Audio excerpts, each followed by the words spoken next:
नमस्कार दोस्तों, स्वागत है आपका हमारे चैनल सनातनी टेलर में। आज हम एक दिल को छू लेने वाली कहानी साझा करने जा रहे हैं जो भारतीय पौराणिक कथाओं से ली गई है। साहूकार की बेटी और देवी लक्ष्मी की कथा जो दीपावली के समय मनाई जाती है। पुरानी कथा के अनुसार एक साहूकार था। उसकी बेटी प्रतिदिन पीपल के पेड़ पर जल चढ़ाने जाती थी। पीपल पर लक्ष्मी जी का वास माना जाता है। एक दिन लक्ष्मी जी ने प्रकट होकर साहूकार की बेटी से कहा, तुम मेरी सहेली बन जाओ। उसने पिता से पूछकर उत्तर देने को कहा। पिताजी के हाँ कहने पर साहूकार की बेटी ने लक्ष्मी जी को सहेली बनाना स्वीकार कर लिया। एक दिन माँ लक्ष्मी साहूकार की बेटी को अपने घर ले गई।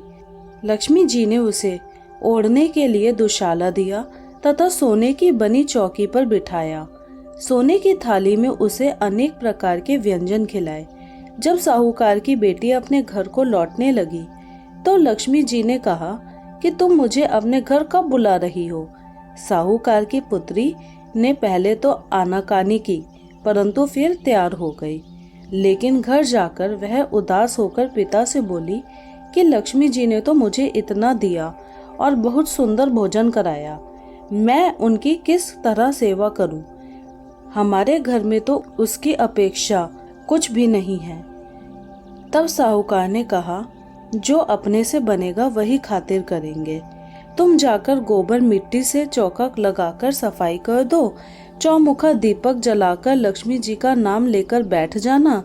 तभी एक चील किसी रानी का 9 लखा हार उसके पास गिरा गई। साहूकार की बेटी ने उस हार को बेचकर सोने की चौकी, सोने का थाल, शॉल, दुशाला और अनेक प्रकार के भोजन की तैयारी कर ली। थोड़ी देर बाद माँ लक्ष्मी उसके घर आई। साहूकार की बेटी ने बैठने के लिए उन्हें सोने की चौकी दी। लक्ष्मी जी ने चौकी पर बैठने से मना किया और कहा कि इस पर तो राजा रानी बैठते हैं।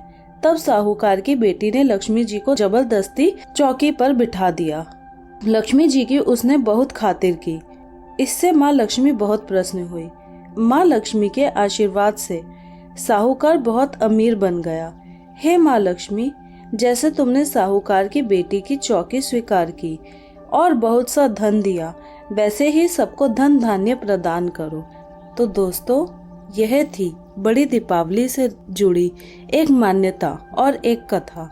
अगर आपको हमारी ये वीडियो अच्छी लगी हो तो इसे लाइक करके चैनल को सब्सक्राइब करना ना भूलें। दीपावली की हार्दिक शुभकामनाएं।